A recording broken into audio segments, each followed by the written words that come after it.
Hello, students. Today's lesson is titled Adding and Subtracting Decimals. So this should definitely be a blast from the past and something that looks familiar, but we'll still review 3 quick problems just to make sure everybody is good to go. So let's get right into it with our first example. Say we want to add 125.29, which you could also read as 125 and 29 hundredths, plus 18.9, or 18 and 9 tenths. We're going to stack these decimals vertically so that we can add them together. So what I'm going to do is I'm going to recopy the first number, 125.29. And then underneath it, I'm going to stack 18.9. And the most important thing to keep in mind when adding and subtracting with decimals is you want the decimal points to line up one on top of the next. So when you line up 18.9, you want to do it just like this so that the decimal points line up. Now you'll put your bar here, and we'll put the addition sign here on the left. And what I want you to also look at is, because there's not a number here underneath this 9, you can feel free to just put a 0 as a placeholder there so that you have something to add to your 9. Okay, now we're just going to add straight down. So 9 plus 0 is 9. 2 plus 9 is 11. Carry that 1.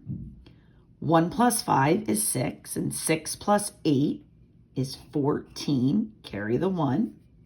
1 plus 2 is 3, plus 1 is 4, and this 1 just slides down. You could think of a 0 here as well, and that would just be 1.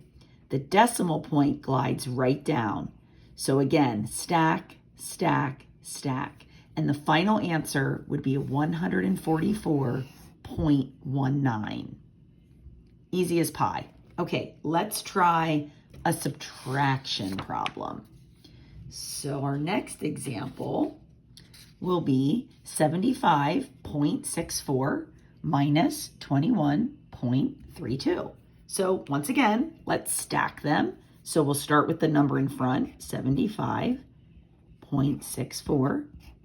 And underneath it, we know that decimal point has to stack.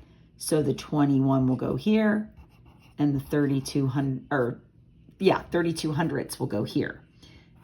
Put our horizontal bar with our minus sign, and we'll start to subtract. So 4 minus 2 is 2. 6 minus 3, 3. Decimal point. 5 minus 1 is 4. And 7 minus 2 is 5. So final answer, 54.32. I should really have that a little bit lower. That should look more like this, 54.32. We don't want this to look like a time sign, so let's go with this as our final answer, 54.32. Okay, and I have one more example.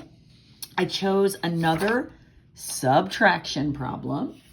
This time I wanted to do a subtraction problem that had some borrowing in it. So 247.39, I'm going to write that first. And then stacked underneath it, we're subtracting 14.63.